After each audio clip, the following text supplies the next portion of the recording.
우리는 지난주에 한 해를 보내며 감사하는 마음으로 예배하는 추수감사주의를 보냈습니다. 이제 얼마 남지 않은 2023년을 감사함과 동시에 또 지금까지 우리를 지켜주신 하나님의 은혜에 감사하며 함께 예배를 드렸었죠. 그러나 우리의 삶이 이렇게 감사와 영광을 올려드리는 예배를 드리고 있지만 여전히 우리의 삶에는 아픔과 고통이 있고 때로는 불의함을 경험하며 살아갈 수밖에 없습니다. 우리 사랑하는 성도님들도 혹시 불의한 일을 겪어보신 적이 있으신가요? 난 한 번도 없다. 늘 하나님의 도우심 아래 있어서 불의함을 느껴본 적이 없다. 라는 축복을 누리신 분이 계실지도 모르겠습니다. 그러나 우리의 삶에는 많은 이들이 불의함을 느끼며 살아갑니다. 그런데 이 불의함은 어디에서 오나요? 우리의 삶이 만약 내 혼자서만 내 개인의 삶을 살아간다면 이러한 불의함은 느끼지 못했을 것입니다. 그러나 우리는 혼자 살아가는 것이 아니라 늘 사람과 관계하며 살아가기에 사람 사이에서 오는 불의함을 어느 정도 경험하면서 살아갈 수밖에 없죠. 인간은 사회적 존재라는 것을 우리 모두는 아주 잘 알고 있습니다. 인간은 혼자 살아갈 수 없으며 늘 공동체 안에 머무르는 삶을 살아갑니다. 그렇기에 우리가 이야기하는 이 구원에는 개인적인 문제와 동시에 사회적인 문제도 고려하며 나아가야 합니다. 개인과 공동체는 분리될 수 없기에 하나님 나라 또한 나 혼자 누리는 나라가 아닌 공동체가 함께 누리는 나라가 되어야 한다라는 것이죠. 그러나 우리는 많은 경우 하나님 나라의 공동체성이 어떻게 구현되는지에 관해서는 관심을 갖지 않은 채 많은 비유들의 말씀을 내 개인적으로만 해석하기도 합니다. 오늘 함께 읽은 이 불의한 재판관과 혼자 된 여인의 비유도 마찬가지이죠. 줄곧 이 비유는 열심히 쉬지 말고 기도하라. 그러면 소원하는 것을 이루어 주실 것이다 라는 내용으로 이해되어 왔습니다. 이 비유를 통해서 기도와 개인적인 목표는 아주 밀접하게 연결되고 기도는 개인의 소원을 이루는 중요한 도구가 되어진다라는 것을 발견할 수 있죠. 그러나 예수님께서 주시고자 하는 말씀이 과연 이뿐일까요? 물론 비유가 본격적으로 시작하기에 앞서 나오는 구절, 예수께서 그들에게 늘 기도하고 낙심하지 말아야 한다라는 뜻으로 비유를 말씀하셨다라는 부분이 우리를 오해의 소지가 되게 하기도 합니다. 비유에 붙은 이 서언은 비유를 열심히 기도하라는 권면으로 이해하게 만들기 때문이죠. 그러나 예수님께서 진정으로 하시고자 하시는 말씀이 무엇인지 오늘 이 시간 함께 나누어 보고자 합니다. 오늘 이 재판관에게는 한 가지 수식어가 붙습니다. 바로 불의하다라는 것이죠. 이 불의하다라는 것은 그가 하나님을 두려워하지 않고 또한 사람도 존중하지 않는다. 그렇기에 불의하다라고 이야기합니다. 재판관이라면 하나님을 두려워하고 사람을 존중하며 정의를 실천하기를 힘써야 하는데 그러나 이 사람은 이 모든 조건을 충족하지 못하는 사람입니다. 홀로 된 여인은 재판관에게 내 적대자에게 자신의 권리를 찾아달라고 부르짖는 것을 보면 이 여인은 아마도 재판 중이겠죠. 그러나 재판에서 정의가 실현되지 않자 지속적으로 재판관에게 찾아가서 간청합니다. 내 적대자에게서 나의 권리를 찾아주십시오. 원수에 대해서 나에게 정의를 행하게 하여 주십시오. 원수에 대해서 나에게 일어난 일을 바로잡아 주시오라고 부르짖습니다. 그러나 이미 하나님을 두려워하지도 않고 사람을 존중하지도 않는 재판관이 이 여인의 요구하는 정의에 관심 가질 것이라고 기대하기는 힘듭니다. 누구에게도 기댈 곳이 없는 이 여인과 도시의 힘 있는 재판관의 이 관계를 보았을 때 우리는 달걀로 바위치기를 떠올리게 합니다. 이 일은 애초에 그른 것이다 라고 판단 짓게 하죠. 그러나 재판관은 꿈쩍도 하지 않을 것 같다가 그 결과가 놀랍게 변합니다. 바로 재판관의 마음이 결국 이 여인의 청을 들어주겠다라는 쪽으로 기울게 된 것입니다. 그러나 겉으로 드러난 것보다 더 놀라운 것은 바로 이 불의한 재판관의 속마음입니다. 재판관이 이 청을 들어준 이유는 자신이 이 여인의 요구를 들어주지 않는다면 그녀가 자꾸만 찾아와서 자신을 못 살게 할 것이기 때문에 이 청을 들어주었다라는 것이죠. 재판관이 갑자기 개과천선해서 하나님을 믿게 되어서 이렇게 바뀐 것이 아닙니다. 그의 마음은 전혀 변하지 않았습니다. 다만 성가신 한 사람이 귀찮아서 내가 그 요구를 들어준다라는 것입니다. 이 비유의 중요한 부분은 바로 이 재판관의 속마음입니다. 우리가 그의 속마음을 몰랐다면, 그리고 예수님께서 그 속마음을 이야기하지 않으셨다라고 한다면 그의 판결과 이 여인의 노력에 감동했을지도 모릅니다. 그러나 예수님께서는 불의한 재판관의 속마음을 아주 적나라하게 우리에게 보여주고 계십니다. 그는 여전히 불의합니다. 그러므로 과부가 이 모든 것을, 이 청을 들어주고 난 후에 진행되는 이 비유의 이야기는 조금 더 깊이 들어가 볼 필요가 있습니다. 바로 예수님께서는 6절에 이렇게 말씀하십니다. 이 불의한 재판관이 무엇라 말했는지 귀담아 들어라 라고 말씀하시며, 비유를 통해 말씀하시고자 하는 새로운 부분을 우리에게 한 가지 더 말씀해 주십니다. 예수님의 이러한 지적은 내가 정말 하나님을 두려워하지 않고 사람도 존중하지 않지만 이 여인이 나를 이렇게 귀찮게 하니 그의 권리를 찾아주어야 하겠다. 그렇게 하지 않으면 그가 자꾸만 나를 찾아와서 못 견디게 할 것이다 라는 이 재판관의 속마음을 한 번 더 우리에게 이야기하십니다.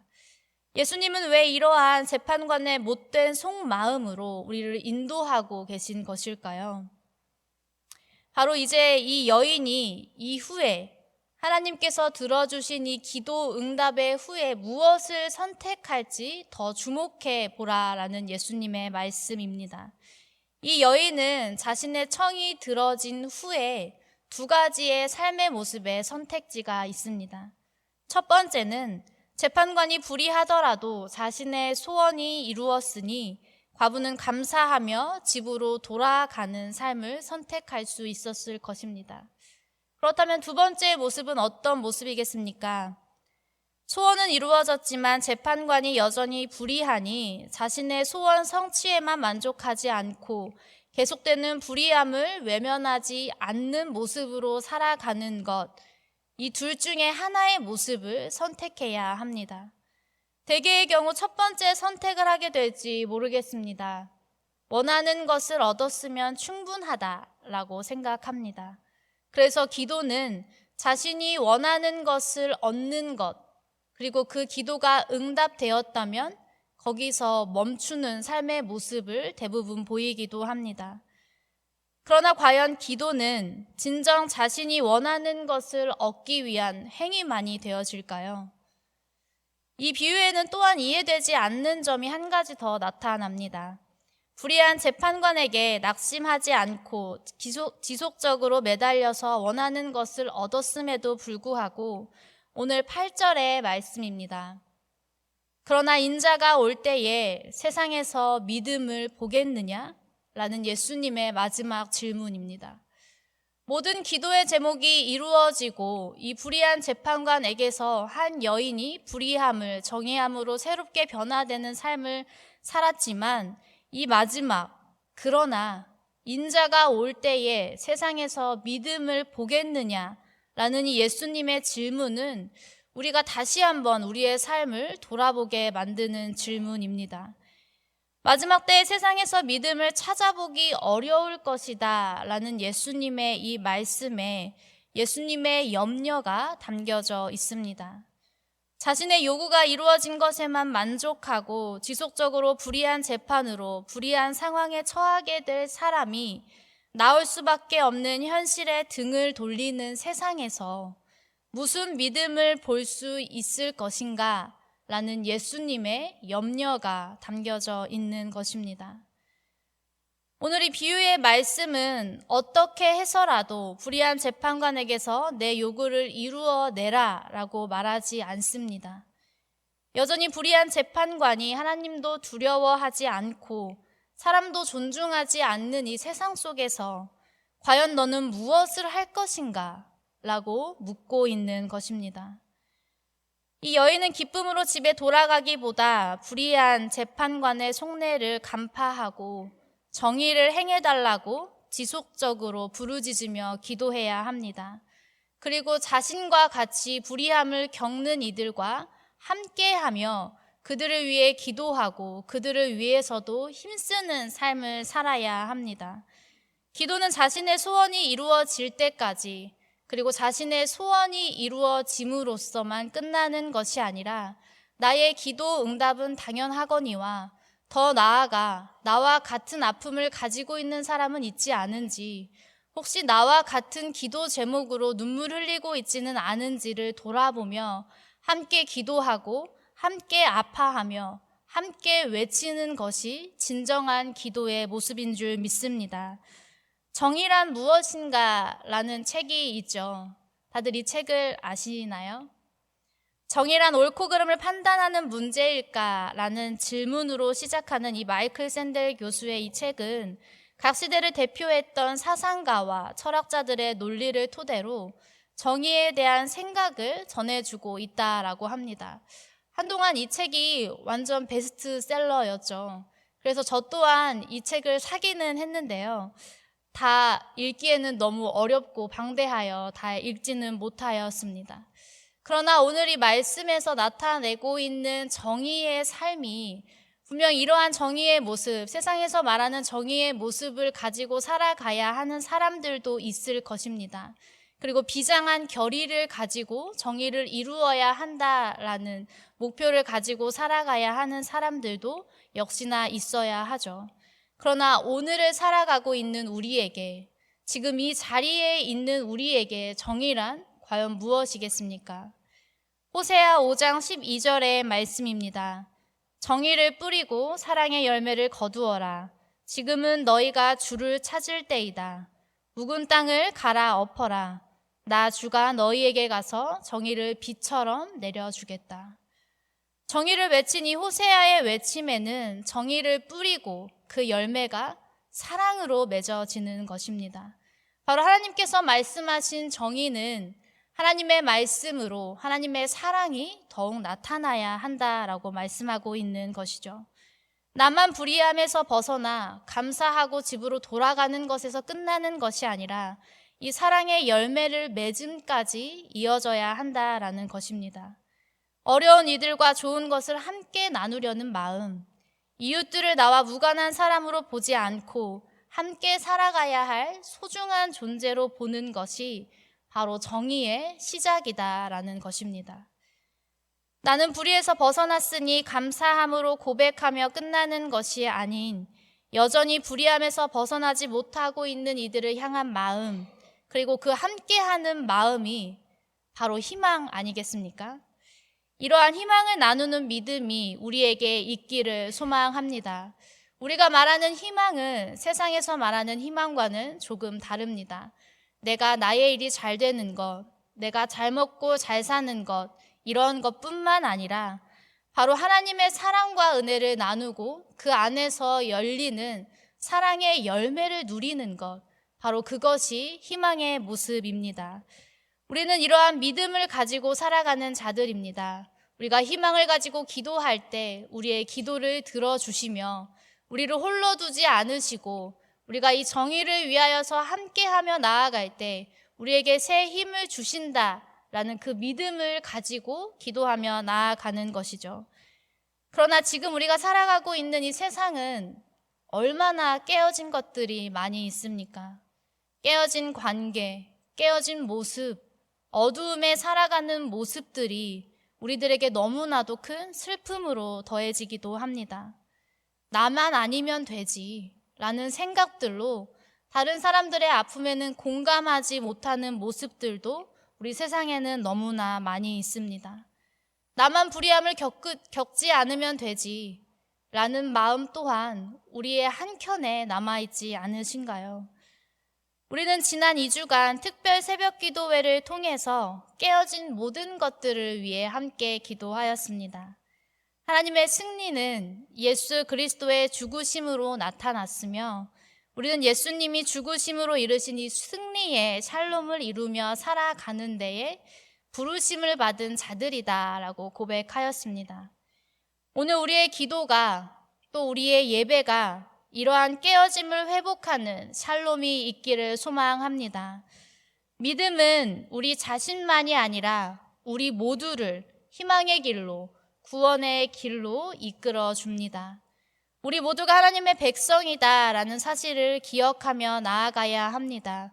그리고 기도는 이러한 믿음을 드러내는 모습입니다. 오늘 낙심하지 말고 계속 기도하라라는 예수님의 말씀은 이 기도로 자신의 욕망을 이루는 것이 아니라 자신의 소원을 이루는 것보다 온전히 하나님의 나라가, 하나님의 정의가 나타날 때까지, 그때까지 끝까지 기도하라라는 말씀입니다. 불의한 재판관의 마음처럼 불의함의 폭력을 물리칠 수 있도록, 그리고 달걀로 바위치기 같은 우리의 삶 속에서 유일한 힘이 되어주시는 하나님만을 의지하며 기도하며 힘쓰는 것, 바로 이것이 우리의 모습이 되어야 합니다. 그리고 우리의 유일한 힘이 되시는, 우리의 유일한 희망이 되시는 하나님만을 더욱 믿으며 선포하며 살아가는 우리가 되기를 원합니다. 우리가 이러한 희망을 나누며 살아가기를 원합니다. 지난주 태신자 초청 천국 잔치를 통해 71명의 태신자 분들이 우리 교회에 함께 나오셨습니다. 우리에게 희망을 나누는 믿음이란 이러한 하나님께서 주시는 사랑과 은혜를 나누는 공동체가 되기를 소망하는 것입니다. 우리 교회에 나와서 하나님의 사랑이 무엇인지, 그리고 하나님의 은혜가 무엇인지, 하나님의 돌보심이 어떠한 것인지를 누리며, 그리고 함께 희망을 노래하는 기쁨이 있는 교회의 진정한 모습이 어떠한 모습인지를 바로 우리 신갈 장로교회를 통하여서 고백할 수 있기를 원합니다. 하나님 나라를 이루어가는 희망이 우리 교회에 가득하기를, 그리고 우리의 삶에 온전히 희망을 나누는 믿음으로 굳건함으로 살아가는 우리 모두가 되기를 주님의 이름으로 축원합니다.